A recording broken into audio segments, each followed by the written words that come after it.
પહેલગામ હુમલામાં 27 લોકોના મોત થયા હતા, જેમાં સુરતના શૈલેષ હિંમતભાઈ કળથિયાનું પણ મોત નીપજ્યું હતું।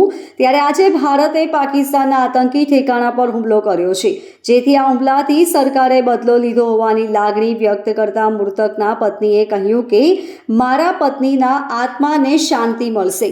મૃતક શૈલેષભાઈ કળથિયાના પત્ની શીતલબેને કહ્યું કે મને સરકાર પર ભરોસો હતો। સરકારે આતંકીઓના ઠેકાણા પર હુમલો કરીને બદલો લીધો છે, ત્યારે મારા પતિના આત્માને શાંતિ મળી હશે।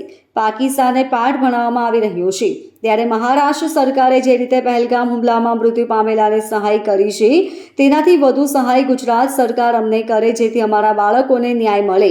44 વર્ષીય શૈલેષભાઈ હિંમતભાઈ કળથિયા તેમના પત્ની શીતલ કળથિયા, પુત્રી નીતિ અને પુત્ર નક્ષત્ર સાથે મુંબઈથી કાશ્મીર ફરવા માટે ગયા હતા।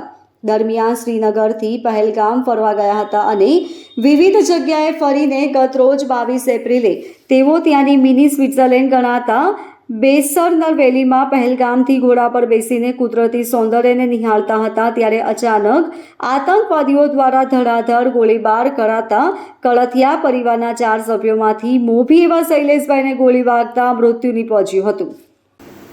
मुझे मेरी गवर्नमेंट पे पूरा भरोसा था। जैसे आज पता चला कि मोदी जी ने आतंकवादियों को चुन चुन के उसके ठिकानों पे जाके उसको मारा है, ये सुनकर मुझे मेरे पति की आत्मा को बहुत शांति मिलेगी। साथ साथ में उसके साथ जो भी 25 भाइयों की और जान गई है, सबकी आत्मा को शांति मिलेगी।